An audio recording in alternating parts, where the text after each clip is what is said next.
Bayangkan dari 98 reformasi itu hanya sekitar 2000 media cetak. Nah kemudian terjadi penurunan sekitar tahun 2006, tinggal 826, jadi ada yang mati, ada yang tutup. Itu secara nasional Bapak Ibu sekalian. Nah kita lihat misalnya di tahun 2006 ada surat kabar harian, mingguan, tabloid, majalah, bulletin. Kelihatan di situ fluktuasinya turun naik media-media ini. Jadi begitu dia nggak kuat, dia mati gitu. Next. Nah ini yang lokal. Bapak Ibu yang orang Batam pasti tahu ini. 98 itu terbit koran pertama, koran lokal, namanya Sidori Pos. Ya. Kemudian tahun 2000 saya dipindahkan bikin koran baru, namanya Batam Pos, kriminal. Kemudian 2001 terbit Sidori Mandiri, Batam Express, Lantang, koran Batam, macam-macam. Nah, dari semua urutan ini, hanya yang merah ini yang masih ada sampai hari ini. Ini tinggal Batam Pos, Pos Metro dan Tribun Batam. Yang lainnya sudah meninggal dunia. Artinya dia tidak terbit lagi. Kemudian gara-gara pandemi, saya mengatakan itu karena dia pas tahun 2020 dia meninggal. Alun Kepri, Sindo Batam, Surya Kepri, Tanjung Pinang Pos berhenti terbit. Nah inilah faktanya di dunia jurnalistik. Next. Nah kemudian ini nama koran yang terbit mingguan. Kebetulan saya pernah jadi 11 tahun jadi direktur percetakan. Saya tahu persis mereka cetak saya, jadi harus bayar depan kalau nggak cetak. Nah ini yang terbit sebelum COVID. Sekarang mungkin nggak ada lagi. Mereka sudah pindah ke online semua. Namanya mungkin masih sama atau ganti nama, dan bisa satu orang bisa punya 2-3 media online. Inilah faktanya. Kebetulan Bapak Ibu sekalian, saya salah satu ahli pers dari Kepulauan Riau yang baru-baru ini saya ikut pelatihan penyegaran di Dewan Pers Jakarta. Ternyata di Kepulauan Riau ini menurut Dewan Pers daerah kedua paling crowded untuk media di Indonesia setelah DKI. Luar biasa ya Bapak ini. Next. Nah ini juga percetakan seperti itu Bapak Ibu sekalian. Sekitar tahun 2013 itu sudah mulai yang namanya digital. Kalau dulu kan kita kenalnya mesin offset, mesin print, fotokopi seperti itu. Sekarang sudah digital, sudah 3D. Jadi kalau orang bikin poster itu matanya bisa bergerak. Kalau kita jalan bisa bergerak, itu dengan kemampuan teknologi digital. Jadi memang sudah berubah. Next. Nah ini yang terjadi setelah COVID. Jadi ada namanya disruption. Kalau kita ibaratkan seperti gempa, yang paling terdampak dengan disruption itu adalah media. Kemudian yang kedua travel, yang ketiga transportasi. Siapa menyangka dulu orang kalau mau naik taksi itu ingatnya Bluebird, perusahaan taksi. Sekarang dia tidak perlu punya perusahaan, dia tidak perlu punya armada, tapi dia punya sarana transportasi yang dibayar. Ada namanya Grab, ada namanya Gokar, ada namanya Maxim. Ini salah satu ciri-ciri disruption. Nah, media selain disruption itu dibunuh oleh pandemi. Nah, seperti tadi hanya di Batam saja ada beberapa media yang tutup. Nah, belum lagi kita bicara secara nasional. Next. Nah, ini seperti saya gambarkan tadi ada ancaman disruption, media, retail, travel. Nah, makin jauh dia dari negara ini, makin kecil dampaknya. Nah, begitu juga ada yang bisnis yang jatuh, ada yang tumbuh. Misalnya seperti newspaper, muncul namanya self-publisher. Kemudian muncul namanya podcast. Nah, Bapak Ibu sekalian sekarang muncul banyak sekali konten-konten kreator. Ya, saya juga salah satunya yang muncul begitu terjadi perubahan ini. Next. Nah, sebenarnya Bapak Ibu sekalian, media-media ini sudah sejak lama melakukan yang namanya konvergensi. Jadi disatukan. Jadi koran dia punya online, dia punya radio, dia punya TV, disatukan. Tapi mereka nggak serius. Alasannya karena pada saat 2009 itu terjadi juga terjadi krisis global 2009, sehingga dia tunda. Kalau dulu TV itu dilihat dari sisi ratingnya berapa, makin tinggi ratingnya makin banyak iklannya, makin besar pendapatannya. Kalau koran itu dioplah, oplah itu adalah berapa sampel yang dia cetak per hari. Nah, rata-rata Bapak Ibu yang perlu kita ketahui, rata-rata surat kabar itu berbohong soal oplah, supaya kelihatannya berpengaruh. Tapi sekarang nggak bisa. YouTube itu akan selalu muncul jumlah penonton, berapa yang subscribe, terus gendernya, yang nonton siapa, umur berapa, itu sangat valid datanya. Itu berbeda dengan media-media konvensional. Nah, kalau dulu orang dilihat dari oplah, sekarang itu berbeda. Dia akan dilihat dari sisi viewernya berapa, subscribe-nya berapa, ada namanya total audience. Jadi wartawan tak bisa lagi hanya sekedar datang, dia wawancara, dia tulis, dia foto. Sekarang dia belum bikin video, dia belum bisa belajar ngedit video juga, dia bisa bikin TikTok, bisa Instagram, dan macam-macam. Next. Nah, ini Bapak Ibu sekalian, kita lihat dari sisi yang disampaikan teman-teman dari lembaga sensor film tadi. Inilah perkembangan yang kadang-kadang kita lupa. Dari tahun 62, kemudian 10 tahun kemudian muncul email dan ikon ad itu. Kemudian 10 tahun kemudian ada internet protokol, sampai kemudian 94 internet di Indonesia itu muncul ISP. Sekarang ISP itu udah jadi bisnis sendiri, namanya bisnet, macam-macam lah. Dia menjual internet ke rumah-rumah. Next. Nah, kemudian muncul lagi namanya digitalisasi. Jadi semua sisi memang sudah eranya digital. Ada sharing ekonomi, ada e-education. Saya kadang-kadang berpikir nanti suatu saat mungkin kalau di teknologi artificial intelligence digabungkan dengan robot, mungkin bisa jadi guru atau jadi dosen. Kita nggak tahu nih. Nah, perkembangannya sangat luar biasa. Nah, kemudian ada tingkat penetrasi internet di Indonesia itu mencapai 73,7% dari total penduduk pada awal 2022. Sementara jumlah penduduk Indonesia ini 277,7 juta orang. Bayangkan luar biasa Indonesia. Dan Indonesia ini Bapak Ibu sekalian juga dikenal sebagai negara paling kepo di dunia. Semua pengen tahu, semua hal-hal cepat sekali viral. Nah, tadi saya juga ngobrol sama Pak Rudi, Pak Wali Kota. Dia lagi posting, ada potongan video, kemudian di share kemana-mana, dan itu agak susah mengatasinya, karena bisa macam-macam interpretasinya. Nah, saran saya ke beliau adalah dia bikin klarifikasi. Next. Nah, ini data ini kelihatan dari jumlah populasi handphone yang terkoneksi 370,1 juta, kemudian pengguna internet 204,7 juta, sementara pengguna media sosial aktif 191 juta. Ini data yang pada tahun 2021. Kemudian total pengguna internet di seluruh dunia itu 4,6 miliar. Sementara pengguna media sosial itu 4,2 miliar. Memang luar biasa. Next. Ini saya coba paparkan data ini Bapak Ibu sekalian. Dulu orang senang membuat blog. Jadi dia menulis, dia punya media sendiri, seperti semacam buku diarinya sendiri. Itu jumlahnya sekitar 5 juta. Kemudian website itu 500.000, portal berita 50.000. Nah, Facebook Indonesia itu peringkat 3 dunia.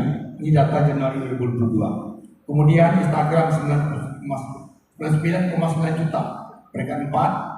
YouTube 127 juta, peringkat 3. Twitter 18,45 juta. Dan TikTok hampir mengejar Instagram 99,1 juta. Dan LinkedIn ini biasa dipakai oleh karyawan atau orang-orang yang senang untuk berbagi informasi tentang pekerjaan. Itu juga besar. Nah, konten kreator ini Bapak Ibu, karena saya juga miris sekali karena banyak sekali media online terjadi, ada 50.000 media online. Siapa menyangka di Kepulauan Riau saja ada 4.000. Kadang-kadang satu orang bisa punya 4-5 media online karena memang murah sekali biayanya. Tidak perlu ada ongkos cetak.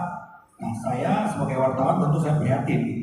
Nah, saya pikir perlu ada orang yang membagikan pengetahuan tentang membuat konten yang benar.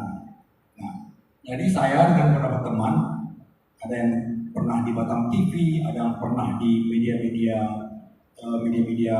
televisi nasional. Nah, bedanya kalau media online sekarang dia kan memerlukan kecepatan dan rata-rata mereka melanggar yang namanya prinsip berimbangan berita. Jadi berita itu tanpa konfirmasi langsung ditayangkan, itu jadi masalah. Dan 99% pengaduan ke Dewan Pers itu dari media online. Ini Bapak Ibu sekalian, akhirnya saya dengan beberapa teman mencoba melakukan hal yang benar di dalam dunia jurnalistik. Dan kami mengusung yang namanya jurnalisme independen. Jadi sekarang apalagi Bapak Ibu, saya sering sekali roadshow, mungkin untuk informasi teman-teman LSF, kalau mau roadshow sekolah, ayo kita bareng-bareng. Kami roadshow ke sekolah, ternyata anak-anak kita sekarang cita-citanya tidak hanya jadi dokter Bapak Ibu, tidak hanya jadi insinyur, jadi YouTuber, jadi games, kemudian jadi TikToker, jadi influencer. Nah, saya tidak habis pikir, Batam ini beruntung kita punya yang namanya Nongsa Digital Park. Ada di situ namanya Infinite Studio. Ini adalah studio film terbesar di Asia Tenggara. Sayangnya Batam tidak punya sekolah film. Bapak Ibu bayangkan semua animator datang ke Nongsa, ada 300 orang, artis datang ke sana. Nah, filmnya tidak hanya di bioskop, tayangnya di Netflix, tayangnya di Catch Play, di video atau di YouTube. Nah, ini yang terjadi. Nah, saya sarankan ke adik-adik, terutama yang pelajar, kalau usahakanlah datang ke Infinite Studio. Jadi Anda akan melihat proses membuat film, sehingga kita tahu yang kita tonton itu semuanya hal-hal yang dilakukan dengan sengaja. Ada sutradaranya, ada skenario-nya. Ini salah satu menurut saya, untuk teman-teman LSM juga ini salah satu cara untuk menyensor secara mandiri ketika kita tahu bagaimana film itu dibuat. Nah, yang kami lakukan dengan Stop Foundation adalah mengelola website, tapi lebih banyak tulisan yang in-depth news, menjadi database, kemudian mendirikan Batam Creator Academy. Yang kami lakukan adalah, karena memang sarana itu handphone, mengajarkan anak-anak membuat foto yang bagus dengan handphone, memotret keren dengan smartphone, kemudian membuat video dengan handphone, termasuk game. Sekarang banyak sekali aplikasi yang bisa dimanfaatkan untuk membuat konten. Nah, maksud saya, kalau anak-anak kita terlatih dan bisa membuat konten-konten positif, konten-konten negatif itu akan ada penyimbangnya. Ini salah satu contoh Bapak Ibu sekalian. Saya ketemu dengan seorang pengusaha di Batam. Ketika diketik namanya di Google Search, itu yang muncul adalah kasus-kasus dia diperiksa KPK, kasus-kasus masalah-masalah dia. Ini salah satu caranya adalah menurut algoritmanya YouTube apa Google, itu harus ditekan dengan konten positif. Sayangnya, karena keterbatasan kemampuan literasi digital, kita tidak mampu kadang-kadang bikin itu. Next. Nah, ini saya ingin ingatkan Bapak Ibu, terutama adik-adik, ini tahun 96 Bill Gates, pendiri Microsoft, sudah mengatakan content is key. Jadi konten itu ada tulisan, ada foto, ada video, ada desain, bisa meme-meme, macam-macam. Jadi konten itu beragam. Kemudian ini dari Jack Ma, kamu wajib belajar dan kompetitormu jangan pernah menjiplak. Adik-adik, terutama adik-adik pelajar ya, jangan lupa. Sekarang YouTube, Facebook itu sangat sensitif. Dia bisa tiba-tiba membanet akun Anda, hilang begitu saja, karena Anda melanggar undang-undang hak cipta. Musik, potongan video, itu diambil begitu saja tanpa izin. Jadi biasanya dia kasih notifikasi, peringatan 1, 2, 3, udah hilang. Nah, berapa banyak sekarang konten-konten yang sudah bertahun-tahun dibikin, sudah banyak penontonnya, subscribe-nya tinggi, dan hilang. Nah, yang ingin juga saya sampaikan Bapak Ibu sekalian, sekarang eranya memang semua orang bisa punya media. Saya kaget begitu di kantor-kantor sekarang sudah tim medianya. Anak-anak muda pakai seragam 4-5 orang, ada yang syuting, ada yang pakai gimbal, ada yang pakai macam-macam alat-alat canggih sekarang yang bisa dilakukan untuk membuat media dan biar di-upload sendiri. Next. Nah, ini Bapak Ibu beberapa yang saya lakukan dengan teman-teman. Ada wawancara, dengan toko-toko di Kepulauan Riau. Terus next, nah ini juga bisa wawancara tuh online. Mungkin nanti kalau saya pengen wawancara teman-teman lembaga sensor film bisa minta saya kirim pakai Google Meet atau Zoom meeting bisa. Ini saya wawancara dengan Pak Rudi Alfonso. Ini dulu pernah menjadi sekretaris ketua otorita di Batam. Sekarang dia menjadi duta besar di Portugal di Lisbon. Dia wawancaranya online. Kemudian ada dosen sudah puluhan tahun di Belanda dan ternyata pustakanya Leiden University itu luar biasa.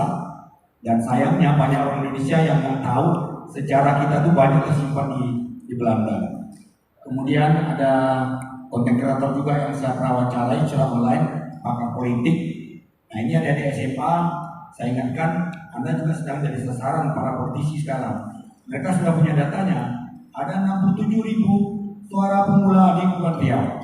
Yang itu akan mereka harapkan akan memberi kontribusi pada Februari 2024. Oke, next. Nah ini websitenya ada dalam bentuk tulisan-tulisan.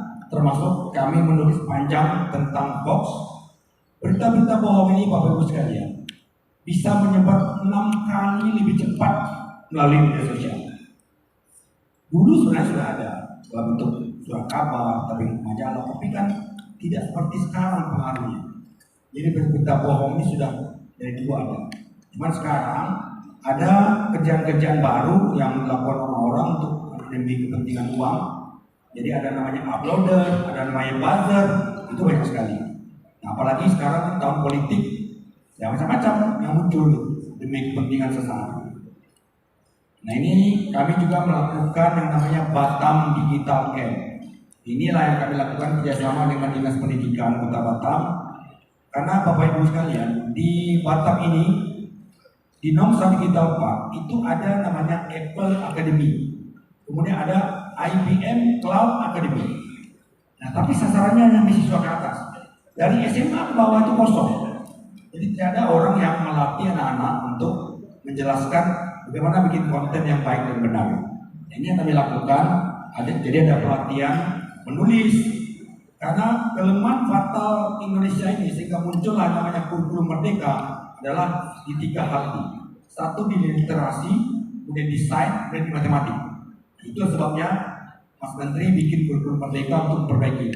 Bayangkan Indonesia peringkat 73 dari 93 negara kemampuan pelajar-pelajar Indonesia. Nah ini kami lakukan ini. Nah ini sudah 2 kali. Mudah-mudahan kami lanjut lagi untuk yang ketiga. Jadi 1 hari ada teori, hari keduanya ada langsung praktek. Jadi begitu mereka praktek bikin video, bikin foto, langsung masuk ke akun Instagram dan YouTube masing-masing. Next. Yang tadi mas. Nah ini juga kami lakukan untuk kampus dan school, ke sekolah-sekolah, mengajak adik-adik di sekolah itu untuk benar-benar memanfaatkan gadgetnya atau media sosialnya untuk yang hal-hal yang positif. Misalnya tidak ada salahnya mungkin sekarang guru-guru juga belajar, karena begitu siswa menonton, itu sudah terbukti pada saat pandemi, menonton gurunya di video itu mungkin lebih cepat masuk ke otaknya, karena yang ditonton itu akrab dengan diri mereka. Next. Nah ini yang Batam Creator Academy dan Batam Digital Camp jadi kegiatan utama kami. Next. Nah ini kegiatannya Bapak Ibu sekalian, jadi diajarkan tentang menulis. Nah, kelemahan anak-anak sekarang kan kebanyakan menulis tidak mesti menulis berita ya, menulis narasi, menulis deskripsi, itu semua bikin judul yang baik, itu yang kami ajarkan. Kemudian langsung dan setelah itu prakteknya di lapangan. Kami mengenalkan ke kebun raya Batam yang sebenarnya sangat menarik untuk tempat tempat bikin konten. Nah kemudian kami juga menulis buku Bapak Ibu sekalian, buku biografi. Ini sedang dalam proses cetak dan insya Allah sebentar lagi akan diluncurkan. Jadi banyak hal-hal yang menarik yang bisa dilakukan dan ini hanya bisa dilakukan kalau ada kemauan. Nah kebetulan Bapak Ibu sekalian, di yayasan saya ini ada teman-teman yang dari Batam TV, ada yang dari Batam Pos, ada yang memang berpengalaman di foto, dan termasuk Neng Aziz Sri Aziza ini, dia salah satu host andalan kami yang mengajarkan anak-anak untuk jadi host, menjadi presenter atau menjadi MC. Next, nah ini kegiatan kami yang lanjutnya adalah pelatihan realisasi kita guru dan pelajar, kemudian mendirikan lembaga komisi film. Jadi kami juga tertarik dengan film-film ini, Bapak Ibu sekalian, karena beberapa teman saya yang di dalam yayasan ini banyak sekali memproduksi film-film pendek, film-film dokumenter, kemudian dijual putus ke SCTV atau Indosiar. Jadi namanya hilang, tapi itu adalah produksi dari Batam. Nah, salah satu yang sering jadi hostnya adalah Azizah. Ya, jadi itu yang kami lakukan. Nah, cuman sayangnya informasinya lembaga komisi film daerah ini belum jelas sekarang nasibnya. Padahal suatu saat nanti akan ada perusahaan-perusahaan dari luar yang ingin menjadikan Batam atau Riau sebagai lokasi syuting. Itu kita yang bantu mengurusnya dan mereka bayar. Itu juga pendapatan per daerah. Tapi yang sampai hari ini Kepri belum punya, walaupun punya studio film terbesar di Asia Tenggara. Nah, kemudian kami juga akan lakukan untuk anak-anak pelajar bikin kegiatan namanya pelajar bercerita. Jadi adik nanti akan kami informasikan banyak hal yang bisa kita lakukan di sekolah kita masing-masing. Saya kira itu Bapak Ibu sekalian. Lebih dan kurang saya mohon maaf. Wabillahi taufiq wal hidayah. Assalamualaikum warahmatullahi wabarakatuh. Waalaikumsalam. Kita langsung buka.